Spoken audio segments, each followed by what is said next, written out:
সাহেব ব্যাপারটা নাকি? শোনো তো বাবা, কোনো তামাশার কথা। তোমাদের মধ্যে যে এই এক কনিষ্ঠ ব্যক্তিটি তাকে জাহাপনা সাহেব না বলে ডাকলে তার আমার সম্মান থাকে না। ওনার সম্মান নিয়ে একটা টানাটানি। বলো কি সত্যি নাকি? চুপ করো দাদা। তোমাকে কি বলে ডাকা হবে? জাহাপনা? শেরশা? দাদা চুপ করো বলছি। চুপ করে থাকা যে বড়ই শক্ত জনাব। হাসিতে যে পেট ফেটে যাচ্ছে। অত্যন্ত নির্বোধ। ঠান্ডা হো ভাই, ঠান্ডা হো। তোমার বুদ্ধি তোমার কাছেই থাকে, তার মধ্যে আমার এক বিন্দুও লোভ নেই। ওনার বুদ্ধি সম্প্রতি বড় বেড়ে উঠেছে। নাগাল পাওয়া যাচ্ছে না যে মই লাগাতে হবে।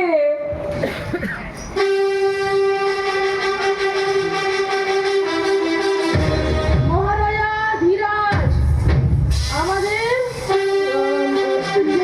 পুত্র সমেত আসতে চলেছে রাজসভাতে।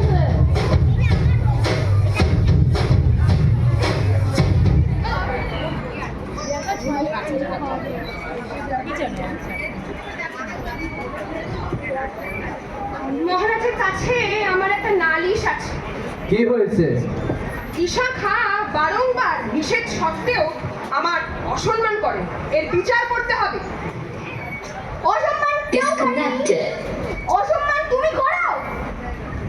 এখানে তো আরো রাজকুমার আছে, তারাও মনে রাখে আমি তাদের গুরু, আমি মনে রাখি ওরা আমার ছাত্র। এখানে তো সম্মান অসম্মানের কোনো কথাই ওঠে না। সেনাপতি সাহেব, কুমারদের এখন বয়স হয়েছে, তাদের মান রক্ষা করে চলতে হবে বই কি। আমি যখন মহারাজকে যুদ্ধ শিক্ষা দিয়েছিলাম তখন যত সম্মান মহারাজকে দিয়েছিলাম তত সম্মান রাজকুমারদেরকে অপেক্ষা করিনি। অন্য রাজকুমারদের কথা বলতে চাই নে, কিন্তু চুপ করো বৎস, আমি তোমার পিতার সঙ্গে কথা বলছি। মাফ করবেন মহারাজ, কিন্তু রাজবংশে এই যে এক কনিষ্ঠ পুত্রটি, সে বড় হলে মুন্সির মতন কলম চালাতে পারবে, কিন্তু তলবার আর চালাতে পারবে না। যে দেখুন মহারাজ, এরাই তো রাজপুত্র, রাজগৃহকে আলো করে তুলেছে। রাজধর খান সাহেব কি বলছেন? তুমি যেন ওকে অস্ত্র শিক্ষায় সন্তুষ্ট করতে পারোনি। সে আমার ভাগ্যের দোষ, অস্ত্র শিক্ষার দোষ নয়। মহারাজ, আপনি নিজে আমাদের ধনুর্বিদ্যা পরীক্ষা গ্রহণ করুন, এই আমার প্রার্থনা। আচ্ছা, উত্তম। কাল আমাদের অবসর আছে, কালই পরীক্ষা। তোমাদের মধ্যে যে জিতবে সে আমার এই হিরে বাঁধানো তলোয়ারটি পুরস্কার পাবে।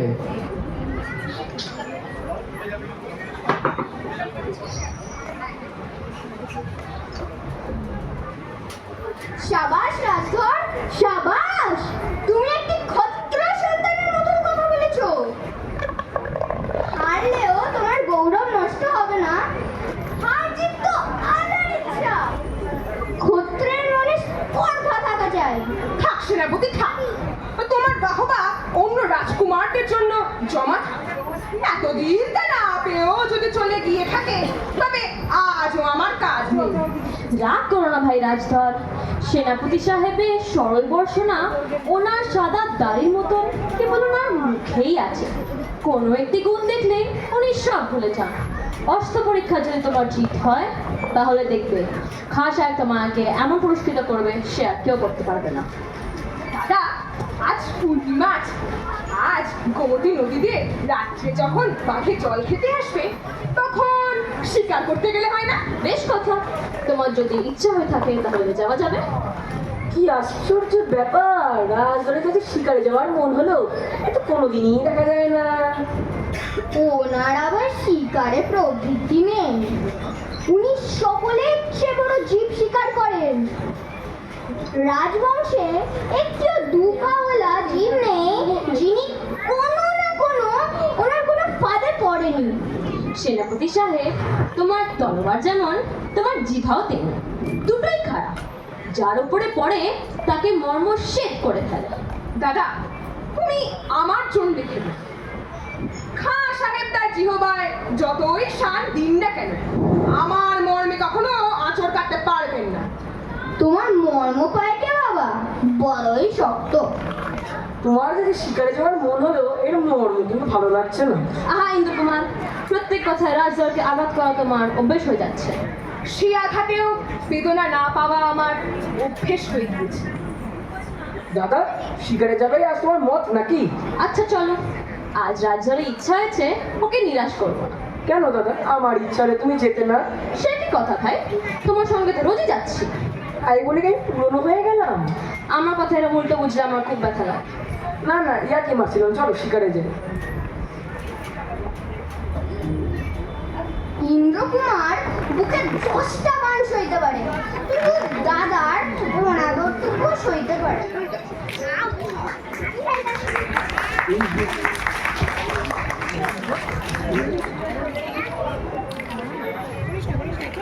হঠাৎ তো আমাদের ছোট কুমারের দলের ভিতরে তো সকলেই জানা আছে উনি মদন কুমারের সঙ্গে অস্ত্র পরীক্ষা দিতে চান। এর মানেটা কি? কেউ বা দিয়ে লক্ষ্যভেদ করে, কেউ বা বুদ্ধি দিয়ে। সে তো ভয়ের কথা। অস্ত্র পরীক্ষায় অস্ত্র না চালিয়ে যদি তুমি বুদ্ধি চালাও, সেটা দুষ্ট বুদ্ধি। দেখো বংশী, অস্ত্র চলুক বা বুদ্ধি, মাঝে তোমরা জিপ থেকে চালিও না। আমার এই পরামর্শ, যদি টিকে থাকতে চাও তবে চুপ করে থাকো। এই ছোট করে কথা উঠলেই যা ইচ্ছা তাই বলে ফেলো।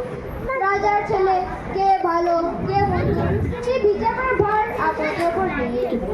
তবে কি না আমাদের যুবরাজ বেঁচে থাকুন আর আমাদের মধ্যম কুমার এই সর্বদা ভাই লক্ষণের মতো তার সঙ্গে সঙ্গে থেকে তাকে রক্ষা করুন। ভগবানের কাছে এই প্রার্থনাই করে।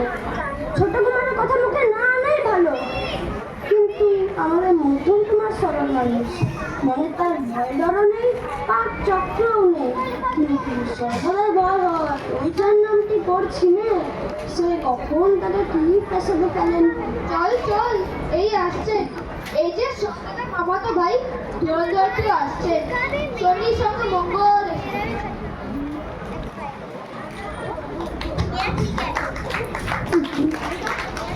অসহ্য হয়েছে।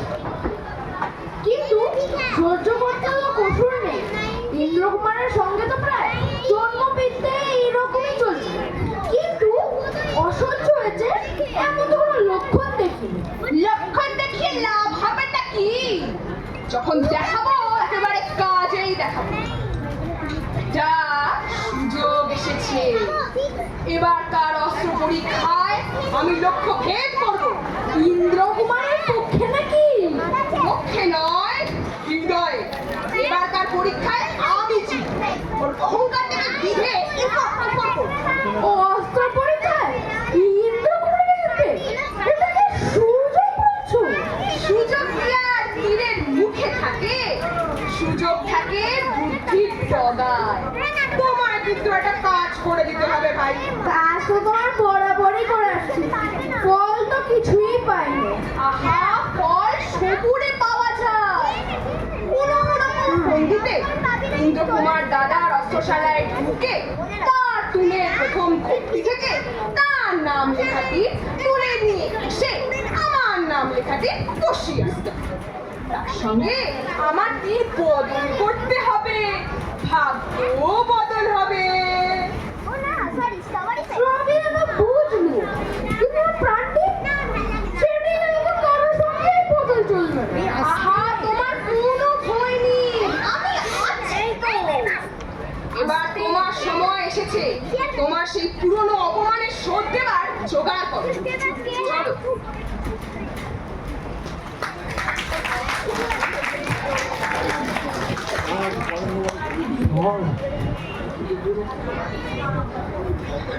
মহারাজা ধীরাজ পরীক্ষার ঘরে হাজির হচ্ছে।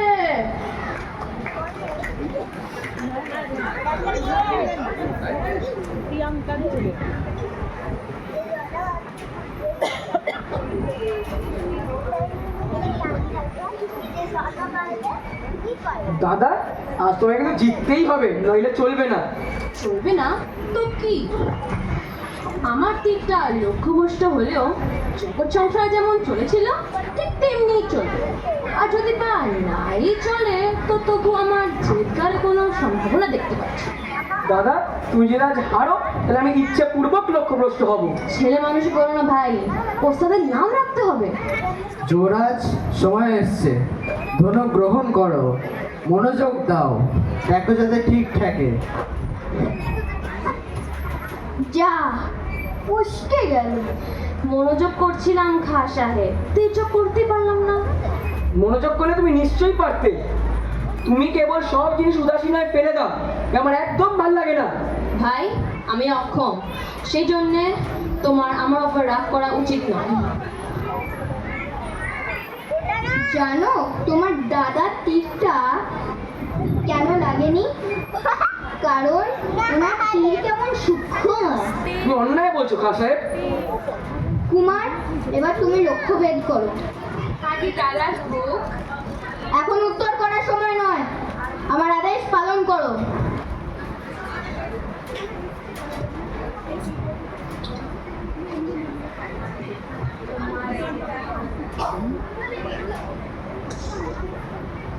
যাক, তোমার তীরও তোমার দাদা তীরেরই অনুসরণ করেছে।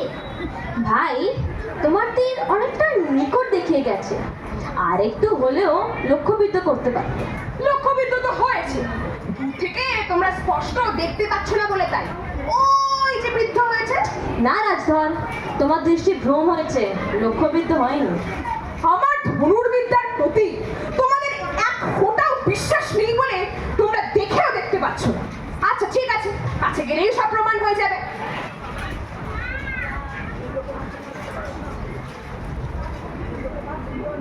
ইন্দ্রকুমার, তুমি করো।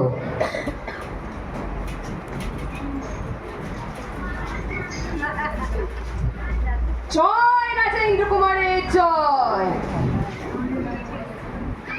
ইন্দ্রকুমার, তুমি আল্লাহর প্রতি দীর্ঘজীবী হয়েছ। মহারাজ, এবার মধ্যম কুমারকে পুরস্কার দেওয়ার সময় হয়ে গেছে। না মহারাজ, পুরস্কার আমারই প্রাপ্য। আমারই তীর লক্ষ্য ভেদ করেছে। কখনোই না। সেনাপতি সাহেব, পরীক্ষা করে আসুন কার তীর লক্ষ্যে বিঁধে আছে। ঠিক আছে, আমি দেখে আসছি।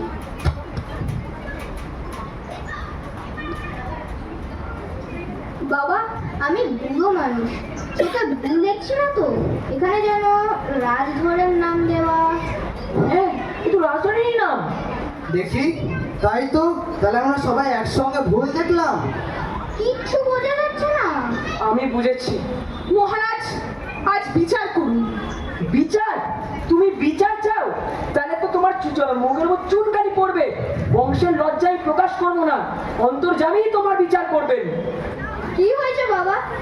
এতে কি কোনো রহস্য আছে? শিলা জলে ভাসে না, বাঁদর কখনো গায় না। বাবা ইন্দ্রকুমার, ঠিক করে বলো তো, তোমার কি কোনো অস্ত্রালয় প্রবেশ করেছিল? কখনোই না, পরীক্ষা করে দেখো।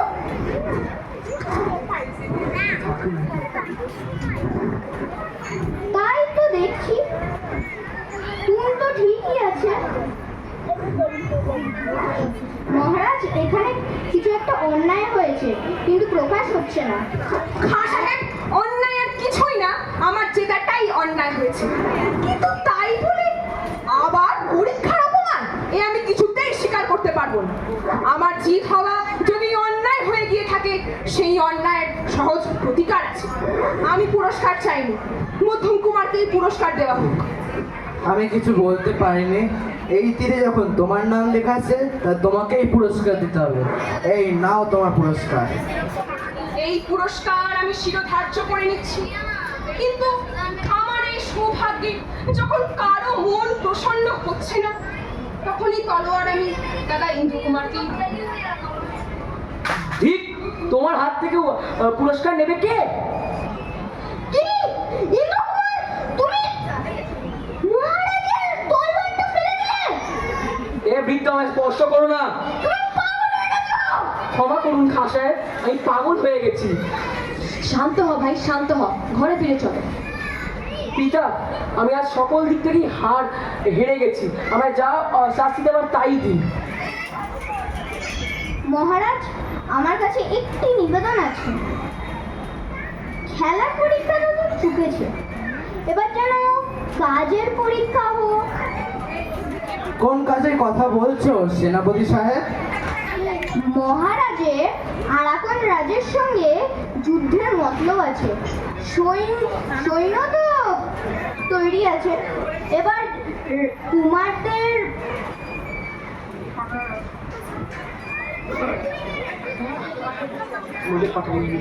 পাঠানো হোক। ঠিকই বলেছো সেনাপতি সাহেব।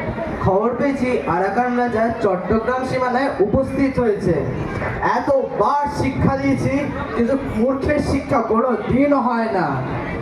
যমরাজের পাশে না পাঠালে গতি নেই, কি বলো বৎসগণ? হ্যাঁ, তাহলে সেনাপতি সাহেব তুমি এদের যুদ্ধক্ষেত্রে নিয়ে যাও। তাহলে তোমরা কি যুদ্ধে যেতে রাজি আছো? রাজি, দাদাও যাবেন। আমিও যাব না মনে করছো না? তাহলে সেনাপতি সাহেব তুমি এদের যুদ্ধের ক্ষেত্রে নিয়ে যাও। ত্রিপুরাশ্রী তোমাদের সহায় হোক।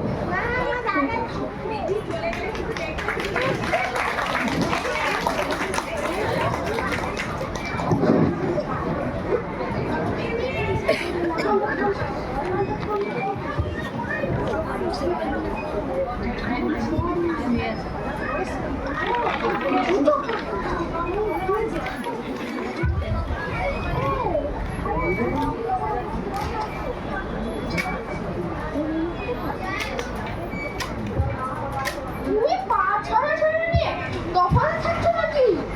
হ্যাঁ, ঈশা খাঁর কাছে আমি এই প্রস্তাবই পাঠিয়েছি। সে তো আমি জানি, তখন আমি এই সময় প্রস্তুত ছিলাম। তাই নিয়ে অনেক কথাবার্তা হয়ে গেল। কিরকম? প্রথমে তো ইন্দ্রকুমার অট্ট হাস্য করে উঠলেন। তিনি বললেন রাজধরের যুদ্ধ প্রণালীটাই নিয়ে যাবেন। তিনি যুদ্ধক্ষেত্র থেকে বহু দূর থেকেই যুদ্ধ করতে ভালোবাসেন। সেই কথাটা ঠিক। যুদ্ধ করে ক্ষেত্রে থেকে যুদ্ধ করে মজুর, আর দূরে থেকে যুদ্ধ করতে পারে সেই তো আসল যোদ্ধা। তা ঈশা খাঁ কি বললে? তোমার ওপর তার বিশ্বাস কিরকম সেটা তুমিই জানোই।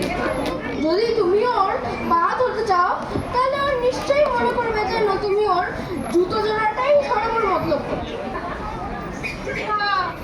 যুবরাজ কিছু বললেন না? যুবরাজ যে কাউকে সন্দেহ করবেন সেই পরিমাণ বুদ্ধি ভগবান তাকে দেননি। এমনকি তুমি তোমার উপরেই তার কোনো সন্দেহ হয় না। দেখো ধুরন্ধর, দাদার কথা তুমি অমন করে বলো না। আর এই জায়গাটা একটু নরম আছে, এটি মাঝে মাঝে ভুলে যায়। যা হোক, তিনি বললেন না না, রাজধরের প্রতি তোমরা অন্যায় অবিচার করছো। তার প্রস্তাবটা তো আমার ভালোই লাগে।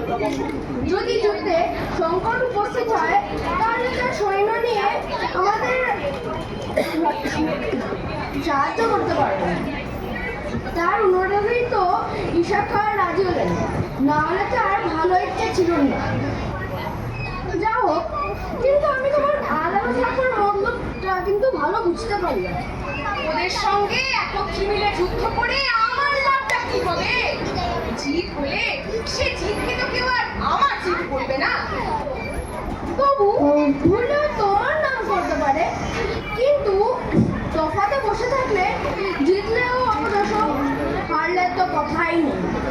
আমার এই ৫,০০০ সৈন্য নিয়েই আমি এই যুদ্ধে জিতবো, এবং আমি একলাই জিতবো। কিরে, যুদ্ধের খবর কি? আগে যুদ্ধ তো সমস্ত দিন ধরেই চলছে, কিন্তু এখনো পর্যন্ত এরা শত্রুদের পূর্ব ভেদ করতে পারেননি। সূর্য অস্ত যেতে তো আর বেশি দেরি নেই। অন্ধকার হয়ে গেলে যুদ্ধ আজকের মতো এখানেই বন্ধ রাখতে হবে। কে তুমি? আজকে আমি ভোটকে যুবরাজ পাঠিয়েছে, সেও প্রায় দুটো হয়ে গেল। আপনার যেখানে শূন্য থাকা কথা ছিল, সেখানে আপনার চিন্তা না পেয়ে ভূত সন্ধ্যাকালে এসেছি। তা যুবরাজের আদেশ কি? আগে আমরা যেরকম শত্রু সৈন্যের সংখ্যা অনুমান করেছিলাম, তার চেয়ে অনেক বেশি দেখা যাচ্ছে। যুদ্ধ খুব কঠিন হয়ে এসেছে। সত্যি নাকি? তাহলে ইন্দ্রকুমার কি করছে না? শত্রু সৈন্যদের যখন প্রায় টলিয়ে এনেছেন, এমন সময় খবর পেয়েছে যুবরাজ সংকটে পড়েছে, শত্রুরা ঘিরে ফেলেছে। ঈশানও অন্যদিকে যুদ্ধে নিযুক্ত ছিলেন। এই খবর বললে যুবরাজকে উদাদানে নামিয়ে দেবে আসেনি। আমাকে যুদ্ধ জিততে হবে। আমি এখান থেকে করতে গেলে শত্রুরা সুবিধা পাবে। দাদা কি হবে? না না, তার এখনো পর্যন্ত কোনো বিপদ ঘটেনি। ইন্দ্রকুমার তার সৈন্য নিয়ে তাকে উদ্ধার করেছেন, কিন্তু যুদ্ধে আপনার সাহায্য ছাড়া বিপদ ঘটতেই পারে। তাই আপনি আর এক মুহূর্ত বিলম্ব করবেন না। না না না, কিছুমাত্র বিলম্ব করবো না আমি। এই তোমরা যাওকে যাও, তোমরা বিশ্রাম করবে যাও, আমি প্রস্তুত হচ্ছি।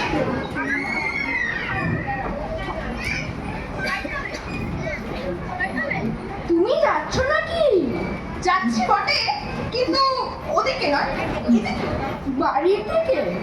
তুমিও কি ঈশাখার কাছে বিদ্রুপ অভ্যেস করছো নাকি?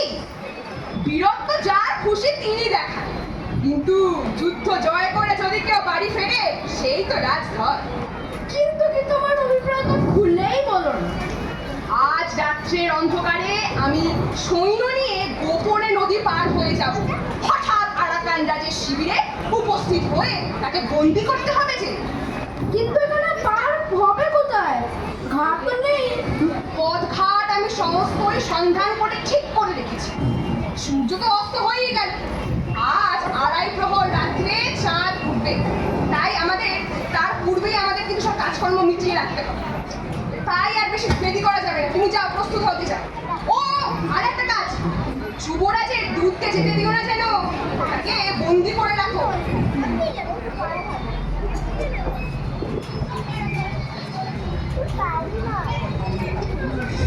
সেনাপতি সাহেব, আপনি কিন্তু দাদার উপর রাগ করবেন না। আজ সৈন্যটা বিশ্রাম নিক, কাল সকালেই আমরা যুদ্ধে জয়লাভ করবো। যত তাড়াতাড়ি হোক তত তাড়াতাড়ি আগুনটা নিভিয়ে দিলেই ভালো হয়, নাহলে কি না কি ঘটে যাবে কেউ জানে না। আমরা আজকে জিতে আসতুম, কিন্তু কেবল তোমার দাদা নিতান্ত নির্বলের মতো শত্রুদের মাঝখানে নিজেকে আটকে রাখলো এবং আমাদের সব পরিশ্রম পণ্ড হয়ে গেল। নির্বোধের মতন কেন বলছো ভাষায়? বলো যে বীরের মতো ওই কজন সৈন্য নিয়ে। যেখানে উনি গিয়েছিলেন সেখানে খালি একটি নির্বোধই যেতে পারে। বলুন, এবার শুধু বীরেরাই প্রবেশ করতে পারে।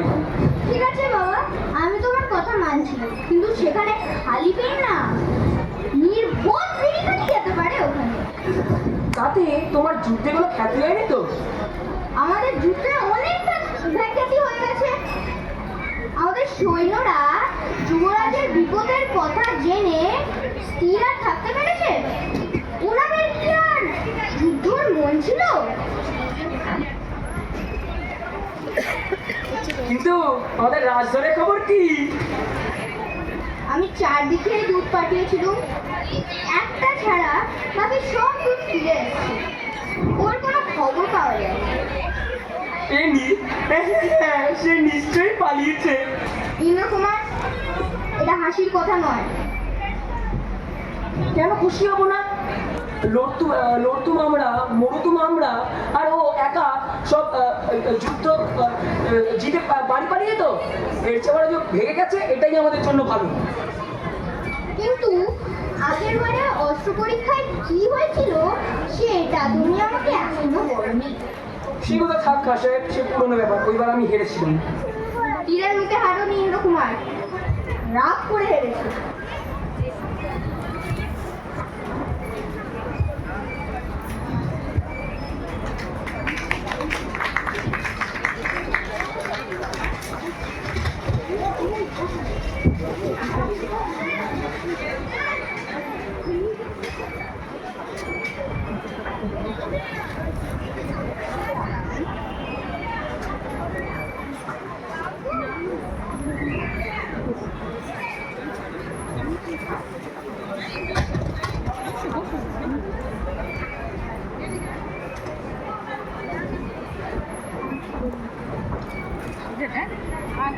দেখুন রাজকুমার, আমাকে বন্দি করে আপনাদের কোনো লাভ নেই। কেন লাভ? রাজন, এই যুদ্ধের মধ্যে আপনাকে লাভ করাই তো সব থেকে বড় লাভ। তাতে যুদ্ধের অবসান হবে না।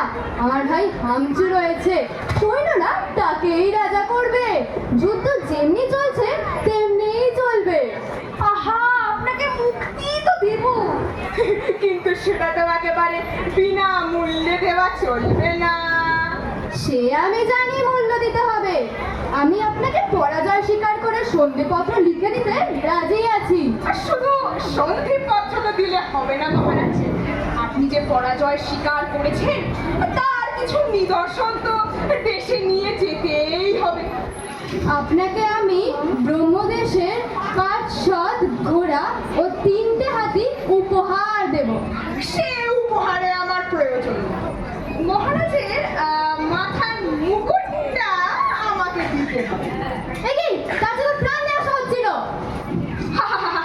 প্রাণটি দিলেও তো আর মুকুটটি বাঁচাতে পারবেন না।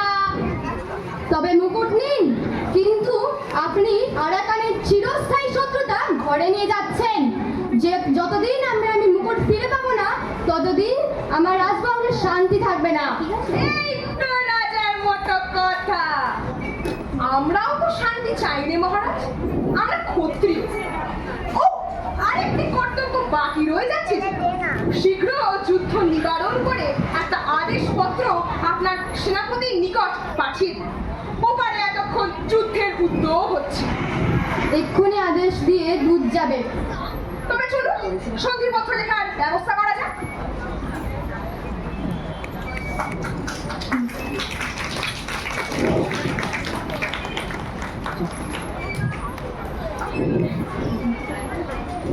আজকে যুদ্ধের গতিটা ভালো বোঝা যাচ্ছে না। আমার মনে হচ্ছে আমাদের সৈন্যরা কালকের ব্যাপারে এখনো নিরুৎসাহ হয়ে রয়েছে। ওরা যেমন ভালোভাবে লড়ছে না। ইশারা কোন দিকে? ওই যে পূর্ব কোণে নিশানা দেখা যাচ্ছে, ওখানেই শাখা। ভাই, তুমি কেন আজকে আমার সঙ্গে সঙ্গে রয়েছো? তোমার বোধহয় উত্তর দিকে যাবা কর্তব্য। আমি এখানেই ভালো।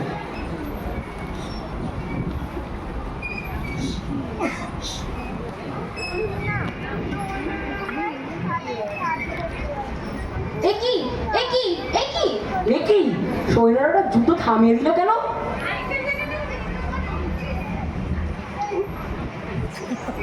যুবরাজ, শত্রুপক্ষ যুদ্ধে ক্ষান্ত হয়েছে।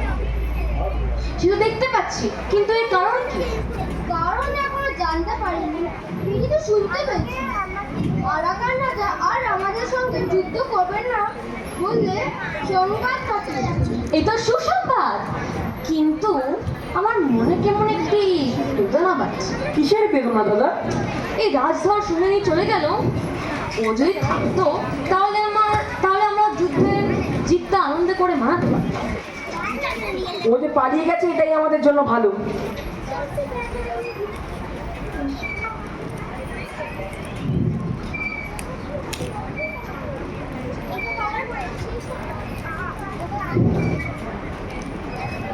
খাঁ সাহেব, কি হয়েছে গো?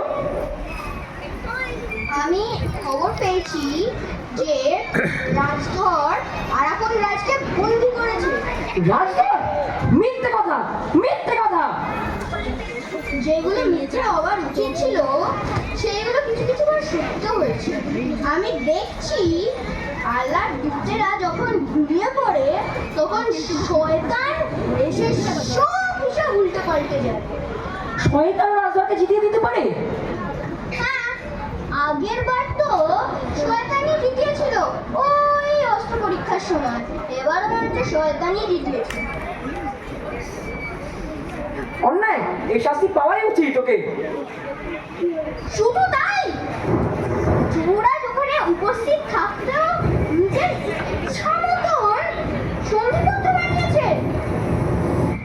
এই শাস্তি না দিলে অন্যায় হবে। সেটা তুমি তোমার দাদাকে বোঝাও দেখি।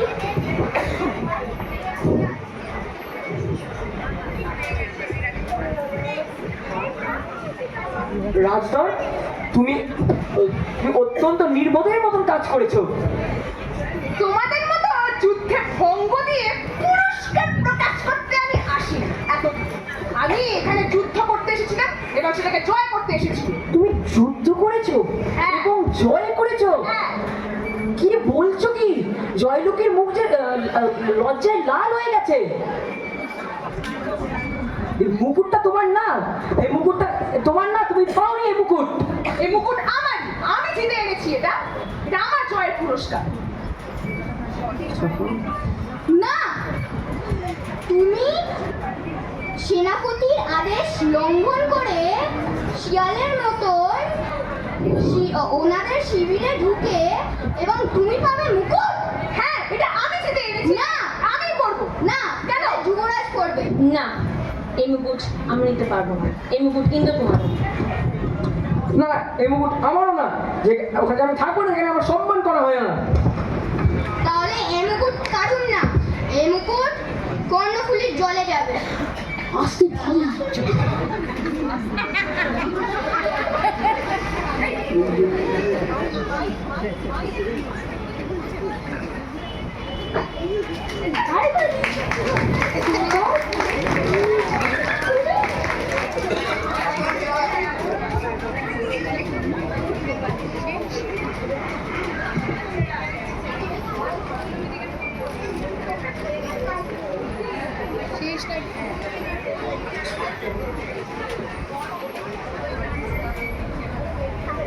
আরাকানরা যা বলেছিলেন তাই হলো।